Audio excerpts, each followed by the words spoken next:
नमस्कार मित्रों, स्वागत है आपका हमारे YouTube channel oven thought study point पर। आज हम पढ़ेंगे, ध्यान रखना, सिरोही के और नाडोल के चौहानों के बारे में। तो पहले हम नाडोल के चौहानों को लेंगे।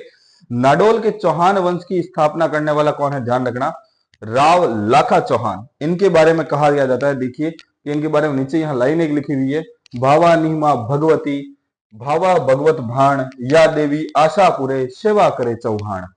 फिर लिखा हुआ, ध्यान रखना, लाखीना लखपत धणी कुलरी राखण आण, लाखीना लखपत धणी कुलरी राखण आण, आई बेल आशापुरा, आई बेल आशापुरा, छत्र भयो चौहान, छत्र भयो चौहान। तो चौहानों की कुलदेवी आशापुरा के बारे में यहाँ पे बताया गया, आशापुरा माता के बारे में बताया गया, और लाखन जी के बारे में बताया गया, या लाखा चौहान के बारे में बताया गया, जिन्होंने नाडोल के चौहान वंश की स्थापना की। वागपति राज के दो पुत्र थे, मैंने आपको पढ़ाया था।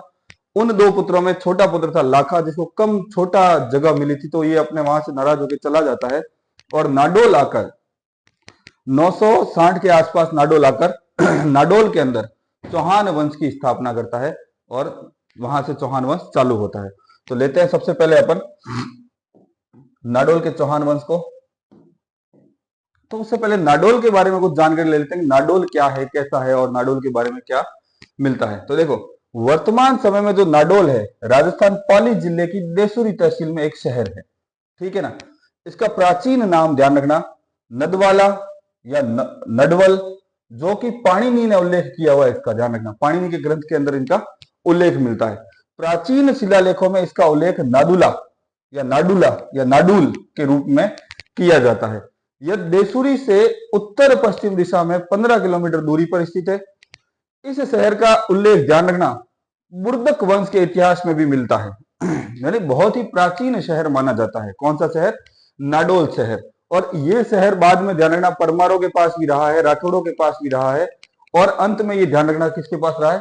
चौहानों के पास रहा है। तो फटाफट स्क्रीनशॉट लीजिए, चैनल को लाइक, कमेंट, शेयर, सब्सक्राइब करते रहिए और नोट्स बनाते रहिए।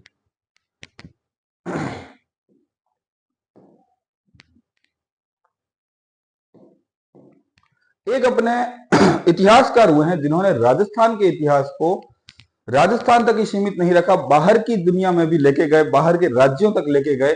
वो इतिहासकार थे, ध्यान रखना, कर्नल जेम्स टोड। इनको, ध्यान रखना, एक सांडेराव के अंदर एक जैन मुनि थे, उनसे इन्होंने एक पुस्तक प्राप्त की, इन्होंने एक बुक प्राप्त की। उस बुक का नाम इतिहास में इतना नहीं मिल रहा है, और उस बुक से, ध्यान रखना, सबसे पहले नाडोल शहर की स्थापना का विवरण मिलता है। वो उस जैन मुनि ने नाडोल शहर की स्थापना के बारे में बताया है।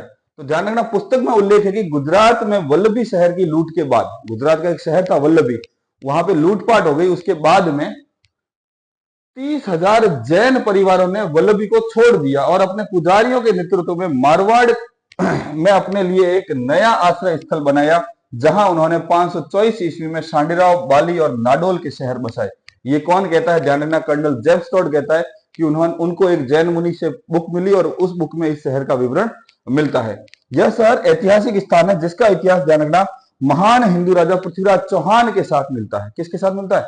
क्योंकि पृथ्वीराज चौहान के पिता थे सोमेश्वर, और ध्यान रखना, सोमेश्वर जो थे, तो उन्होंने, ध्यान रखना, सोलंकियों के साथ एक युद्ध किया था। वो युद्ध जहां पर किया था, वो, ध्यान रखना, वो जगह है जूनाखेड़ा, और ये जूनाखेड़ा जगह, ध्यान रखना, नाडोल के एकदम पास में स्थित है, ठीक है ना। तो ये देख लेते हैं, शहर के पास जूनाखेड़ा नाम का एक स्थान है जो पुरातात्विक विभाग द्वारा आरक्षित है, ठीक है ना, पुरातात्विक विभाग सर्वेक्षण के द्वारा, भारतीय पुरातात्विक विभाग के द्वारा आरक्षित है।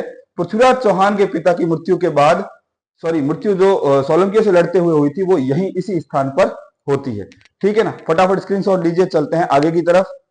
ध्यान रखना, लाखा के बारे में कहा जाता है कि भवानी निहमा भगवती, भव्या भगवत भाण, या देवी आशापुरार सेवा करे चौहान, लाखीना लखपत धणी कुलरी राखण आण, आई बेल आशापुरा, छत्र पायो चौहान। ये चीजें कही जाती है लाखा चौहान के बारे में। चैनल को लाइक, कमेंट, शेयर, सब्सक्राइब करते रहिए। चलते हैं आगे की स्लाइड के अंदर। अब देखो, नाडोल के चौहानों की अगर अपन बात करते हैं, तो नाडोल के जो चौहान हैं, इनकी जो शाखा है, ध्यान रखना, शाकंभरी के एक नरेश थे वागपति राज, इनके पुत्र हुए लक्ष्मण, ठीक है ना। एक तो हुआ सिंहराज सिंहराज और एक हुआ लक्ष्मण। तो सिंहराज तो बैठा अपने पिता वागपति राज के उत्तराधिकारी के रूप में, और लक्ष्मण जो थे वो आगे नाडोल, और उन्होंने 960 के लगभग चावड़ा राजपूतों से स्वतंत्र होकर चौहान वंश की स्थापना की। शाकंभरी के चौहान के बाद यह प्रथम चौहान राजवंश था। यह चौहानों की सबसे प्राचीन शाखा जो शाकंभरी से निकली थी, ये सबसे प्राचीन शाखा मानी जाती है। नाडोल के चौहानों को शाकंभरी के चौहानों की सबसे नजदीकी शाखा और सबसे प्राचीन शाखा मानते हैं।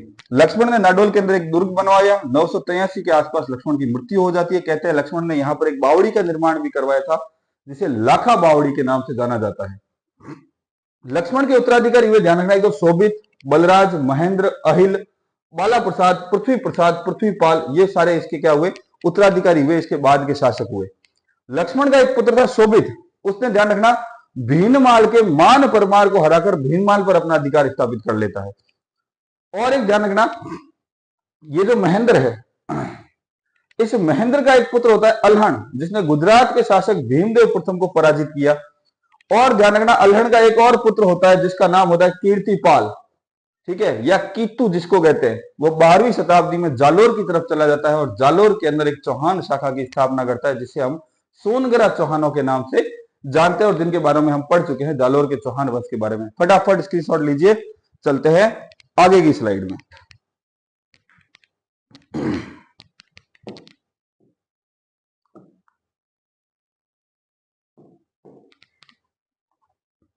देखो, जो लाखा था या लक्ष्मण राज था, उसने नाडोल पाली में अपनी कुल देवी आशापुरा माता के मंदिर का निर्माण करवाया। लक्ष्मण ने नाडोल में एक बावड़ी का निर्माण करवाया, जिसे लाखा बावड़ी के नाम से जाना जाता है। अभी मैंने आपको बताया कीर्तिपाल बताया, तो कीर्तिपाल के जो पिता थे उनका नाम था, ध्यान रखना, केलहन, ठीक है ना। इसने कयांद्रा के युद्ध में भाग लिया और अपनी 2 पुत्रियों का विवाह आबू के परमार राजा धारावर्ष से किया। केलहन का छोटा भाई था वो कीर्तिपाल चौहान, सॉरी, केलहन का बड़ा भाई, सॉरी, कीर्तिपाल का बड़ा भाई केलहन था, पिता नहीं था। तो केलहन का छोटा भाई जो था वो कीर्तिपाल चौहान था, जिसने जालोर में चौहान वंश की स्थापना की, ठीक है ना।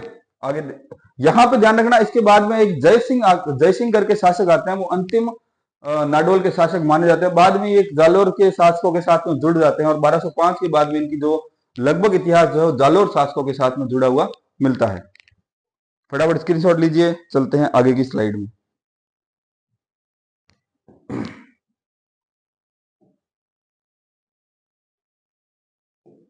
फिर आ जाते हैं, ध्यान रखना, अपने सिरोही का चौहान वंश। सिरोही का प्राचीन नाम, ध्यान रखना, अबुर्द प्रदेश, यानी अबुर्दा प्रदेश। अबुर्द यानी कि एक पर्वत का नाम है, उस प्रदेश को कहा जाता था अबुर्दा प्रदेश। कर्नल जेम्स टोड इस सिरोही के नाम का, सिरोही का मूल नाम बताता है शिवपुरी, ठीक है ना। यहां पर ध्यान रखना, मौर्यों ने शासन किया, क्षत्रपों ने शासन किया, हुणों ने किया, परमारों ने किया, राठौड़ों ने, चौहानों ने, गोहिल आदि शासकों ने सिरोही पर अपना अपना अधीन रखा। मध्यकाल में यहां पर ध्यान रखना, परमारों का शासन था और जिसकी राजधानी थी चंद्रावती। इन्हीं के शासनकाल में चंद्रावती के भव्य मंदिर एवं सुंदर मूर्तियों का निर्माण हुआ। सिरोही के चौहान देवड़ाओं का आदि पुरुष लुम्बा जालोर की देवड़ा शाखा का था, जिसने 1311 ईस्वी में लगभग आबू और चंद्रावती को परमारों से छीनकर यहां अपना स्वतंत्र राज्य की स्थापना की।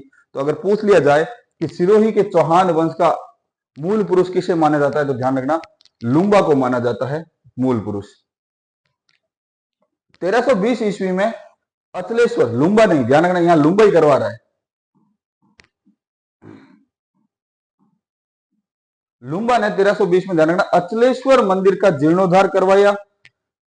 एक गांव हेठुड़ी भेंट की व ऋषि का मंदिर यहां पर बनवाया। वशिष्ठ के मंदिर के लिए 5 गांव भेंट किए। इन शासकों की राजधानी कभी चंद्रावती रही तो कभी अचलगढ़ रही।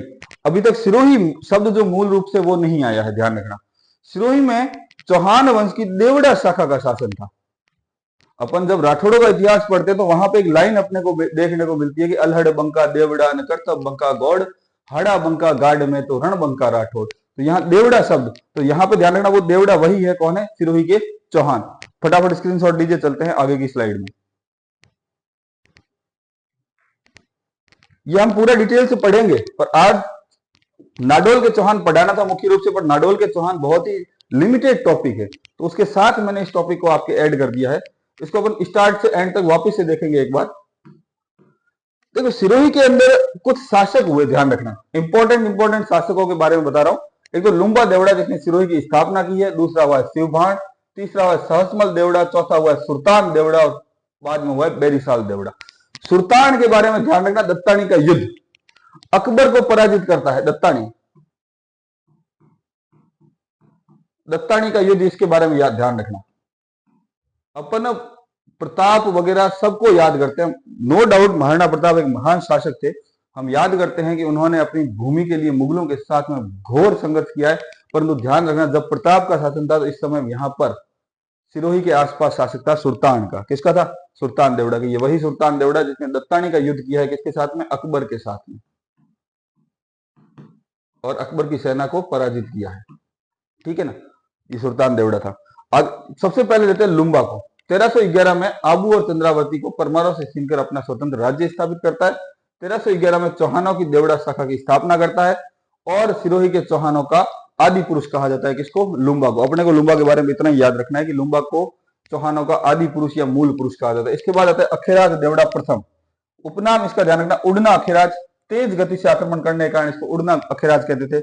अखेराज देवड़ा प्रथम 1527 ईस्वी में हुए खानवा के युद्ध में महाराणा सांगा के साथ थे। ठीक है ना, इन्होंने महाराणा सांगा का साथ दिया था और बहुत तेज गति से युद्ध करते थे, इसलिए इन्हें उड़ना अखेराज के नाम से भी जाना जाता है। फटाफट स्क्रीनशॉट लीजिए। बाकी के जो जितने भी सिरोही के शासक हैं हम पढ़ेंगे कल की स्लाइड में। कल सिरोही का मूल इतिहास अपन पढ़ेंगे, साथ में जो सिरोही के जितने भी चौहान शासक हुए हैं उनके बारे में। तो मुख्य रूप से आज हमने पढ़ा है नाडोल के चौहानों को और थोड़ा बहुत विवरण लिया है कहां का? सिरोही के चौहान वंश का। ये चित्र आपको दिखाई दे रहा होगा, यह है लाखा चौहान का।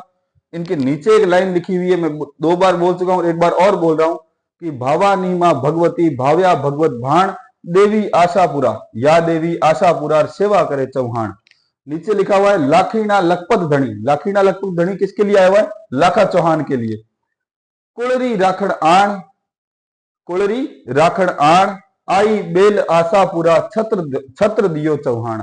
ठीक है ना, कि चौहानों को उन्होंने छत्र दिया, चौहानों को उन्होंने राजपाट दिया। किसने? आशापुरा माता ने। तो आज ये पढ़ा है हमने नाडोल के चौहान और सिरोही के चौहानों के बारे में थोड़ी बहुत जानकारी। चैनल को लाइक कमेंट सब्सक्राइब करते रहिए, मस्त रहिए, चुस्त रहिए, घर पे रहिए, नोट्स बनाते रहिए। धन्यवाद।